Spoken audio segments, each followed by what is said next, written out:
verset 1. Le jour de la Pentecôte, ils étaient tous ensemble, dans le même lieu. Tout à coup, il vint du ciel un bruit comme celui d'un vent impétueux. Il remplit toute la maison où ils étaient assises. Verset 3. Des langues semblables à des langues de feu les apparurent, séparées les unes des autres, et se posèrent sur chacun d'eux. Et les Saint-Esprit, et ils furent tous remplis du Saint-Esprit, et les Saint-Esprit s'est mis à parler en langue. Ils s'émirent. Ils furent tous remplis du Saint-Esprit et s'y mirent à parler en d'autres langues. Ne laissez personne vous décourager. Surtout, il y a des personnes qui ont prié en langue, comme pardon, mais les personnes les ont découragés. Ils disent, non, ne parle pas en langue. Non, continue. La Bible dit que les disciples, ils se mirent par le Saint-Esprit. Ils étaient remplis de l'Esprit et se sont mis à parler. Ils étaient remplis de l'Esprit et se sont mis à parler. Pas que l'Esprit commençait à parler.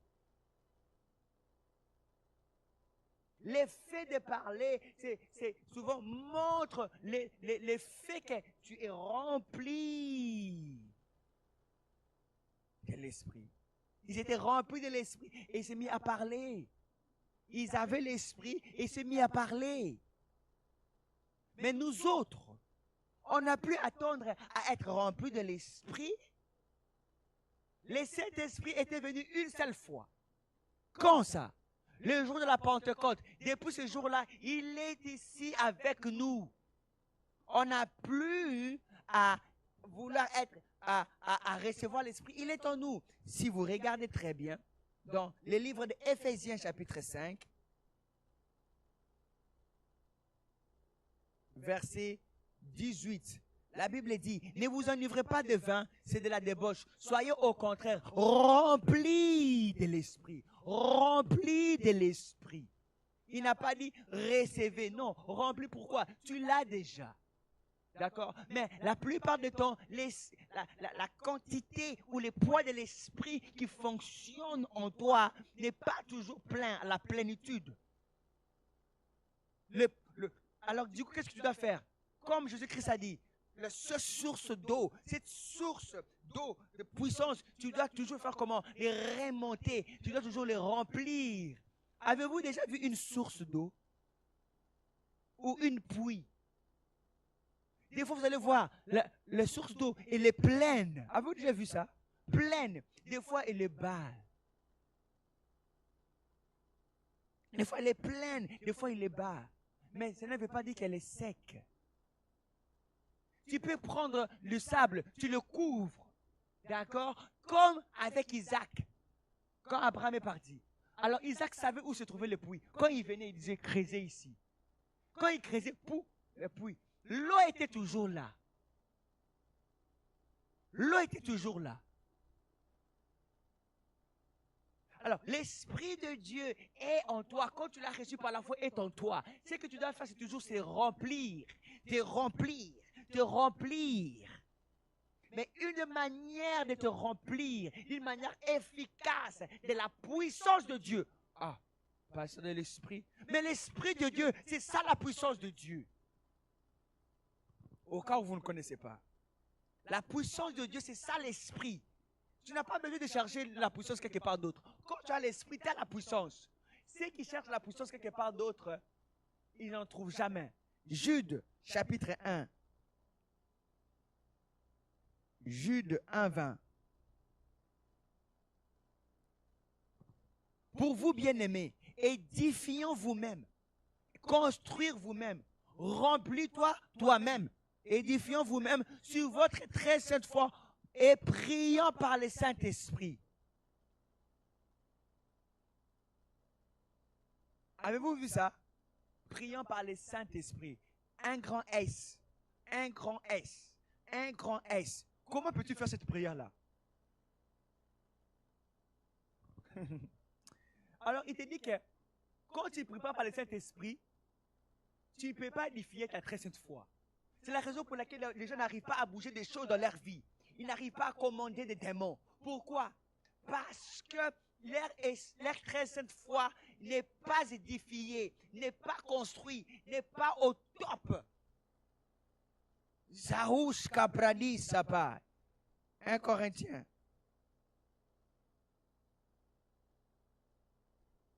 Chapitre 14.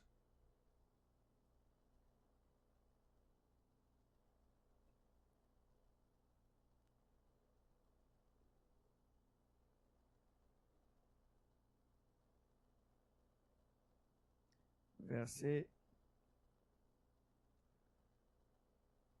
1. Recherchez la charité. Le mot charité ici, c'est le mot amour. Aspirez aussi aux dons spirituels. Alors pourquoi est-ce que quand on dit aux personnes, prie en langue, la Bible dit aspirer aux dons. Si aspirer aux dons c'était quelque chose de mauvais, Dieu n'allait pas nous dire aspirer à cela. Dieu te dit aspire aux dons. Aspire aux dons spirituels. Tu es chrétien, 15 ans. Quels sont les dons as-tu déjà aspiré pour? Une des dons préliminaires, une des dons premières. Il nous montre ici. Avant que tu commences à dire je vais prophétiser, avant que tu dis que je vais commencer à guérir, je vais faire ceci, je vais faire cela. Il te dit aspirer aux dons, mais surtout à celui de prophétie. Alors, il continue de dire, en effet, celui qui parle en langue ne parle pas aux hommes, mais à Dieu. Alors, il y a une différence entre parler en langue et prier en langue. D'accord? Alors, souvent, on utilise ça d'une manière interchangeable. Donc, quand je peux adresser l'église en langue. Alors, quand je parle, souvent, je dois donner l'interprétation ou demander à quelqu'un d'autre interprète quand je m'adresse à l'église. Mais quand je parle à Dieu, je n'ai pas besoin d'interpréter à Dieu quand je parle en langue, mes frères et sœurs. Donc, si je suis dans l'église, et je dis, parce que j'ai vu même une vidéo d'un pasteur qui dit, vous les chrétiens, vous êtes toujours là, là-bas, c'est quoi cette attitude? Je ne vous ai pas appris ça. Ah! C'est un pasteur congolais. L'apôtre Paul a dit que je remercie mon Dieu parce que j'ai pris en langue plus que vous tous. L'apôtre Paul prie en langue. Il fait des choses. La bombe chakra fasingra, pelongra safalishka. Oh! Parce que beaucoup ne connaissent pas ce qu'est prier en langue. Prier en langue, c'est une incantation. D'accord? C'est une incantation. La Bible dit, prier sans. Comment veux-tu faire cela? Comment veux-tu accomplir cela? Ça, c'est notre sujet. Aspirer aux dons. Il a dit, celui qui parle en langue ne parle pas aux hommes, mais à Dieu. Donc, quand tu parles à Dieu, tu n'as pas besoin d'interprétation. Si tu dis, Dieu a besoin d'interprétation, je vais te poser une question maintenant. Dieu, quelle est la langue de Dieu?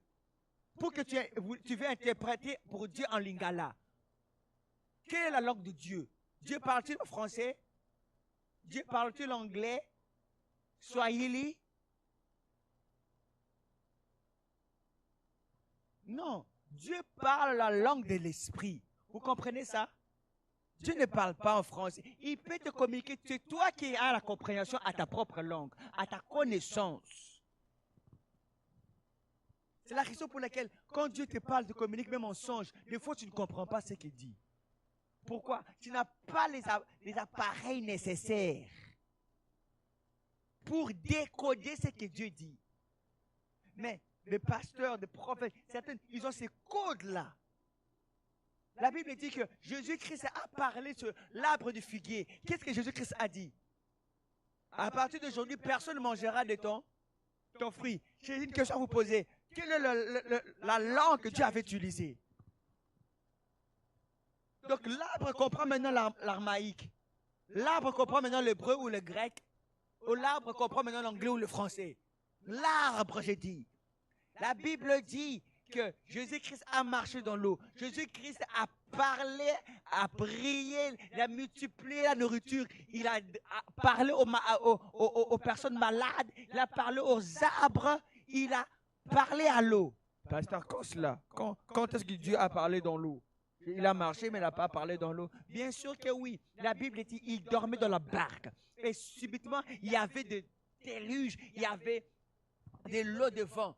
La Bible dit qu'il s'est levé. Il a posé la question, où est votre foi? La Bible dit qu'il rebuke, il a réprimandé les vents. Il a réprimandé l'eau. Et les disciples ont dit, quel est ce type d'homme? Même comment? Même l'air, l'eau, le wave, l'obéit. Quelle langue avait-il utilisé? Où tu dis, l'eau sépare toi. Après, tu ne prendras plus le fruit. Après, soit sèche. Et quel est le langage? C'est le langage de l'esprit. Alors, ne pense pas que quand tu pries en français, que Dieu est en train de t'écouter mieux. Ou quand tu pries en anglais, ou la langue que tu comprends. Non, quand tu pries en langue ou en français, c'est seulement pour toi, pas pour Dieu. La Bible dit qu'avant que tu demandes, il connaissait déjà. Il connaît les désirs de ton cœur. Il connaît tes souhaits, même avant que tu les dises déjà. Alors le fait de dire dans une langue que tu comprends, cela ne le bénéficie pas. Si tu parles dans une langue en français et tout, etc., c'est pour l'édification des gens qui t'écoutent. Mais quand tu es avec Dieu, oh, Christ révèle la hushakra mendes. Alléluia. Ils sont les cœurs. Tu dois amener seulement les désirs dans le cœur. Et quand tu dis des paroles, aujourd'hui on dit assis-toi. Ça signifie faire ça. Oh. En anglais, sit down.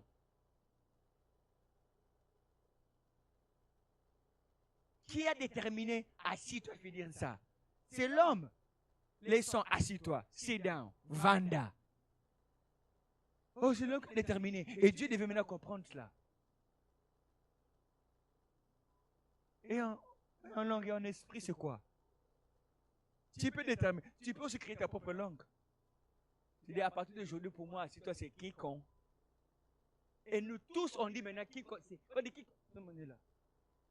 Qui détermine ça? Tu ne peux pas mettre Dieu dans une bouteille et commencer à dire à tous les chrétiens, prier en langue ne fonctionne pas. Non! Si tu as la capacité de prier en langue, demande à Dieu qui te donne la grâce de prier en langue. Parce que ça fonctionne, mes frères et ma soeur.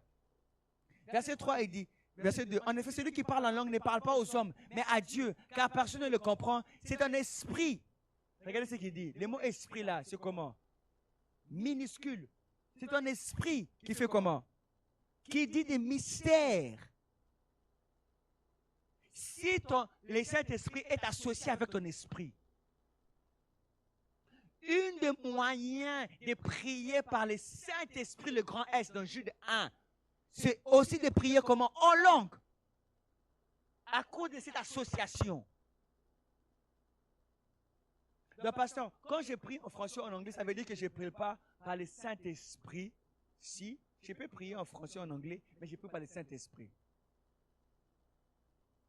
Parce que ça a été activé. Mais si tu n'es pas activé, comment veux-tu le faire? Il a dit, c'est lui qui... Car personne ne le comprend. C'est un esprit qui dit des mystères. En esprit. Ton esprit associé avec le Saint-Esprit. Il dit comment? Les mots, c'est mystérion. Ça veut dire des codes. Des codes. Tu connais le code pour avoir de l'argent. Tu connais le code pour invoquer des anges. Tu ne connais pas. Mais la Bible dit dans Romains quoi? La Bible dit que souvent on ne sait pas comment prier. Mais l'Esprit lui-même, par des soupirs inexprimables, il fait comment? Intercède pour nous. Il sait ton demain. Il sait ton lendemain. Le temps ne me permettrait pas de continuer plus. Mais c'est le temps qu'on prie. Si tu es là, tu me suis en ligne, tu ne pries pas encore en langue. Je veux que tu mets la main sur ton cœur. Et tu répètes après moi, tu dis, Seigneur, je reçois le don de parler en langue. Je reçois le don de parler en esprit. Aujourd'hui, par la foi, j'ai prié en langue. Et là où tu es maintenant, commence à prier en langue. Au nom de Jésus-Christ de Nazareth. Rakobo Shendele Brataba. Ratila Konde là-bas. Prie en langue. Prie en langue. Prie en langue. Prie en langue. Prie en langue. Prie en langue.